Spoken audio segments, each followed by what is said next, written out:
Iman itu bisa bertambah dan bisa berkurang. Kalau Ahlussunnah wal Jamaah mengatakan yazidu wa yanqus. Kalau Mu'tazilah la yazidu wa la yanqus. Tetap permanen. Kalau iman ya iman, enggak ya enggak. Ya kalau masih kurang ya berarti belum beriman dong.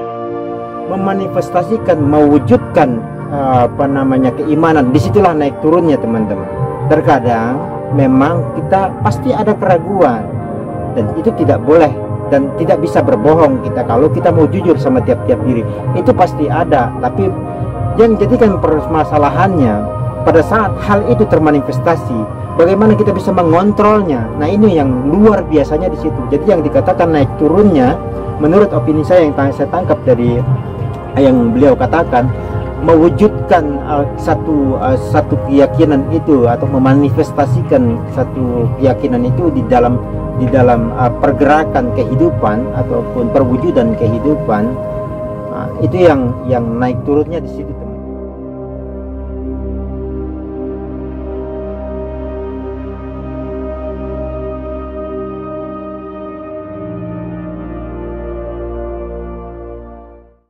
Assalamualaikum warahmatullahi wabarakatuh. Salam rahayu, salam sehat selalu untuk sahabat-sahabatku semua dimanapun kalian berada, dari Sabang sampai Merauke, dari Miangas sampai Pulau Rote. Seperti biasa teman-teman, berjumpa lagi bersama saya di channel TV Abah, channel yang cukup sederhana dan channel apa adanya. Dan seperti biasanya juga teman-teman, sebelum kita memulai kajian-kajian, mendengarkan kajian Buya, ada baiknya kita minum dulu teman-teman. Dan di sini juga sedikit bising karena di sini hari Minggu saya bikin videonya, dan di samping sebelah kiri saya di situ tempat pariwisata. Jadi suara-suara dari kapal-kapal itu bunyi-bunyi teman-teman. Jadi harap dimaklum. Kita ngobrol-ngobrol santai aja, ngobrol-ngobrol santai, bahwasanya supaya kita bisa saling mengasah satu dengan yang lain, agar ilmu pengetahuan itu tidak lenyap, tidak sirna, tidak hilang, ditelan oleh sang waktu teman-teman. Makanya kita perlu jaga kesatuan dan persatuan di dalam satu kajian-kajian tentang ilmu pengetahuan di muka bumi ini, tentunya di dalam satu wadah yang utuh, agar kita sudah tidak bisa lagi dibohongi oleh apapun dan siapapun. Lanjutkan. Bahwa kepercayaan kepada agama ini ya, kepercayaan kepada Tuhan nih, pada bangsa yang paling primitif pun itu sudah ada keyakinan akan adanya Tuhan, sudah ada. Dalam artian sang pencipta yang mengatur segala-galanya tuh ada. Sekalipun namanya mungkin berbeda, mungkin Gandaruwo, mungkin Wisnu, mungkin Irons, mungkin segala macam lah, ya kan. Tetapi ketika manusia mengalami kegagalan di luar kemampuan manusia, dia menduga ada yang mengatur, kan gitu. Nah, kalau seseorang bertuhan secara substansial sama, Maha Kuasa, Maha Esa, Maha segala macam, seperti sifat 20 lah, tapi namanya bukan Allah, sangka tuh bertuhannya. Oke. Sekarang ada orang menyebut Tuhannya sama. Si ini, si A ya beribadah kepada Tuhannya Allah. Yang ini juga Tuhannya Allah. Tetapi Allah dalam pikiran kedua orang ini berbeda. Ya sekarang kan begini, sifat 20 kan sudah kita pelajari semua kan, menjadi standar minimal tentang sifat-sifat Tuhan itu. Saya menduga bahwa dalam pikiran kamu ini nggak sama Tuhan dalam pikiran kamu ini.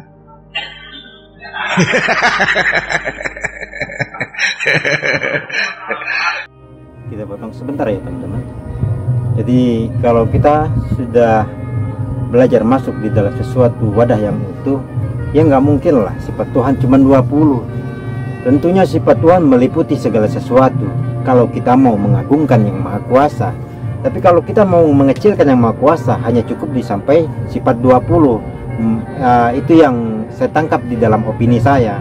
Karena di dalam satu persepsi saya, jangankan sifatnya, perbuatannya, asmanya dan zatnya tentunya maha meliputi.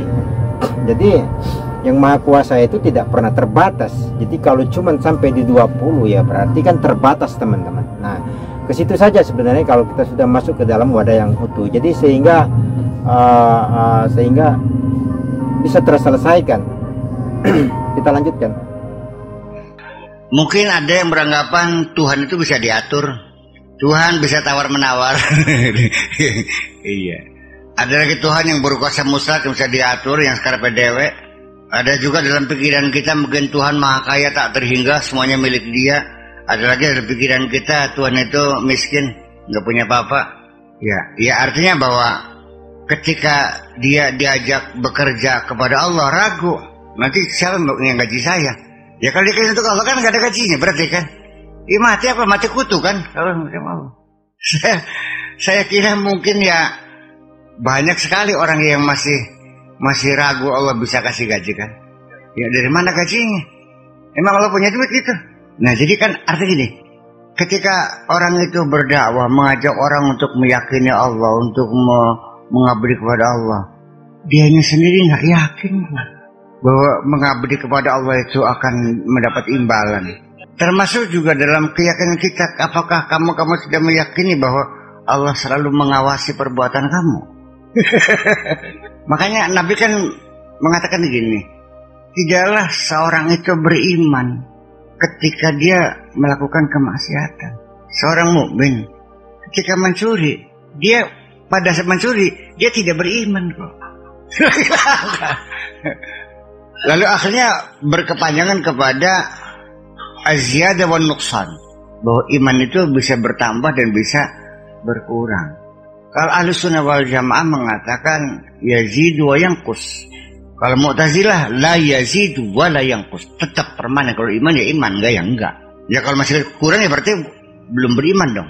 Sekarang ente yakin enggak ada kota Jakarta? Dasarnya mana? Pernah ke sana kan? Mungkin enggak Anda masuk dalam situasi keraguan, Jakarta ada enggak ya Jakarta nih? Ya, nah itulah kira-kira Mu'tazilah secara rasional begitu. Potong dulu ya teman-teman. Memang tidak gampang. Bahasa ini peribahasa kehidupan ya teman-teman, peribahasa kehidupan. Kita mengkaji kehidupan, kita ngaji kehidupan. Ini kita mengaji kehidupan teman-teman. Bekerja dengan Tuhan bahasanya di dalam kajian kehidupan. Bekerja dengan Tuhan. Wong bekerja dengan manusia saja kita digaji, apalagi dengan Tuhan. Cuman yang jadikan permasalahannya bahwasanya adalah kalau digaji dengan manusia itu benar-benar tampak secara lahiriah, dengan Tuhan tidak. Nah, disinilah terkadang tidak segampang itu membentuk, membangun, bahkan bisa meyakini bahwasanya apa benar. Karena terkadang pasti ada keraguan di dalam diri kita teman-teman. Itu berlaku untuk siapapun. Nah, tapi tidak bagi orang-orang yang sudah berada di wadah yang utuh. Itu yang menjadikan permasalahannya teman-teman. Sulit dibilang tidak, ya sulit dibilang sulit juga ya tidak. Lalu bagaimana? Tergantung bagaimana ketaatan kita kepada Yang Maha Kuasa, keteguhan kita kepada Yang Maha Kuasa, sehingga bukti nyata nanti pada saat Tuhan mengulurkan tangannya kepada kita. Nah mungkin dan seringnya mungkin Tuhan mengulurkan memberikan rezekinya kepada kita. Nah mungkin baru di situ kita percaya, dan itu pun mungkin terkadang ada orang cuma sekali, dua kali, kecuali mungkin ada yang berkali-kali. Itu tergantung bagaimana tiap-tiap diri menangkapnya teman-teman. Nah disitulah pentingnya kita belajar mengkaji kehidupan bersama-sama, biar bisa kita saling menguatkan di antara satu dengan yang lain, dan kita juga tidak tertipu oleh warna-warni kehidupan, apapun itu warna-warni kehidupannya teman-teman. Kita lanjutkan. Nah sehingga kita ambil jalan tengah aja begini. Mungkin yang bertambah berkurang itu bukan imannya, tetapi manifestasinya yang berkurang. Iya kan? Jadi penjelmaannya itu ya kita ini mengalami Pernah nggak kamu itu rajin banget salatnya? Pernah nggak malas sekali? Nah kenapa? Jadi bukan imannya tapi apa? Ya bukan prakteknya, manifestasinya yang ya pasang surut itu, yang naik turun tuh. Ya, betul kan teman-teman? Manifestasinya. Jadi mewujudkan keyakinan itu sendiri. Jadi pada saat contohnya teman-teman, pada saat ini saya betul-betul tidak punya uang, tapi saya memanifestasikan keyakinan itu karena saya kembalikan segala urusan kepada Yang Maha Kuasa. Ya santai saja berjalannya, tapi berusaha semaksimal mungkin, wajib berdoa semaksimal mungkin, wajib. Cuman saya kembalikan kepada Yang Maha Kuasa pada saat saya betul-betul tidak punya uang, betul-betul kosong, saya tidak punya uang. Nah, memanifestasikan, mewujudkan keimanan, disitulah naik turunnya teman-teman. Terkadang memang kita pasti ada keraguan, dan itu tidak boleh dan tidak bisa berbohong kita kalau kita mau jujur sama tiap-tiap diri. Itu pasti ada, tapi yang jadikan permasalahannya pada saat hal itu termanifestasi, bagaimana kita bisa mengontrolnya. Nah ini yang luar biasanya di situ. Jadi yang dikatakan naik turunnya, menurut opini saya yang saya tangkap dari yang beliau katakan, mewujudkan satu keyakinan itu atau memanifestasikan satu keyakinan itu di dalam pergerakan kehidupan ataupun perwujudan kehidupan. Itu yang naik turunnya di situ teman-teman. Kita lanjutkan. Mengejawantahkan apa? Iya, kedermawanan kita juga naik turun. Kadang-kadang kita dermawan sekali, kepengen ngasih aja. Kadang-kadang juga meditnya keluar. Spesial aja sayang keluar duitnya. Ya saya nggak tahu berapa ngasih karaoke tuh. Ya yang menjadi persoalan itu kan ya peradaban orang nyanyi dapat duit tuh. Pada zaman Abbasiyah juga sudah ada, seperti Abu Nawas itu kan semacam penyanyi yang selalu mendapatkan uang dari pendengarnya. Sawer di Nawadileliyah Night Club tuh, yang kamu baca syairnya ilahi lastulifil ahla tuh, itu kan penyanyi Night Club. Iya. Dan biasanya rezeki nomploknya itu kalau diundang ke istana hadir raja. Nah kalau nyanyiannya itu berkenan, itu sekandek emasnya. Ya kalau raja sawernya gede. Jadi budaya sawer untuk para penyanyi itu sejak zaman dahulu sudah ada. Iya. Itu namanya al-irtizak ya, al-irtizak mencari rezeki. Penyair-penyair yang tukang untuk mencari rezeki itu. Kalau sekarang apa ya, penyair-penyair yang balik-balik itu ya, sebagai profesi.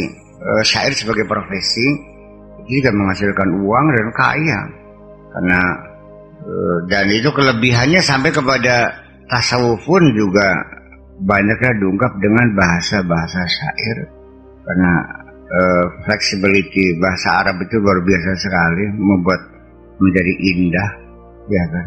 Kalimatnya menjadi indah, mudah dihafal. Jadi sesuatu pemikiran yang dikemas dengan bahasa yang indah itu menjadi sangat besar harganya. Jadi kemasan itu bahasa dikemas dengan bentuk syair itu lebih indah. Makanya jangan salah, nanti banyak syair-syair tasawuf yang perlu menjadi telah kita ini di sela-sela kita ngaji kan banyaknya syair tasawuf begitu indah. Seperti biasa teman-teman, idenya singkat, tepat dan padat. Dan satu poin yang mungkin yang saat ini satu poin yang saya dapatkan, mungkin lebih, tapi satu poin yang saya dapatkan bahwasanya bagaimana kita bisa memanifestasikan, mengejawantahkan satu keyakinan kita bisa termanifestasi, bisa terejawantahkan di dalam kehidupan kita sehari-hari. Dan itu tidak gampang teman-teman. Bukan berarti tidak ada keraguan. Setiap manusia di dalam dirinya pasti ada teman-teman, pasti ada. Cuman yang luar biasa itu adalah menurut hemat saya mampu mengontrol keraguannya itu, bahkan mampu melebur keraguannya itu masuk di dalam manifestasi, terwujud di dalam ejawantah keimanan yang berdampak di dalam perilaku, perbuatan, perkataan, bahkan pemikiran, teman-teman, atau perwujudan yang terjadi dalam kehidupan. Nah, itu bukanlah hal yang gampang, teman-teman, yang wajib kita latih, betul-betul kita latih. Karena kenapa? Dampaknya juga sangat luar biasa kalau kita tidak mampu memanifestasikan satu keyakinan, tidak mampu memanifestasikan, mengejawantahkan satu keimanan. Itu tidak gampang, teman-teman ya. Jadi kalau dampaknya bisa berdampak satu keburukan juga, satu kemaksiatan bila mana kita tidak mampu mengontrolnya.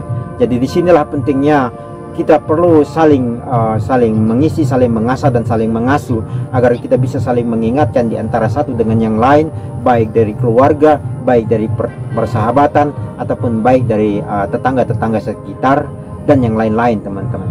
Nah, hal-hal ini seperti ini kan sangat sepele, teman-teman, sangat sepele terlihatnya, sepintas seperti sepele, tapi untuk diejawantahkan itu tidak segampang apa yang kita ucapkan. Mari kita sama-sama belajar saling mengisi di antara satu dengan yang lain. Saya pamit undur diri. Bila mana ada salah kata dan perbuatan, saya mohon maaf. Kebodohan datangnya dari saya, kebenaran datangnya dari Yang Maha Kuasa. Assalamualaikum warahmatullahi wabarakatuh.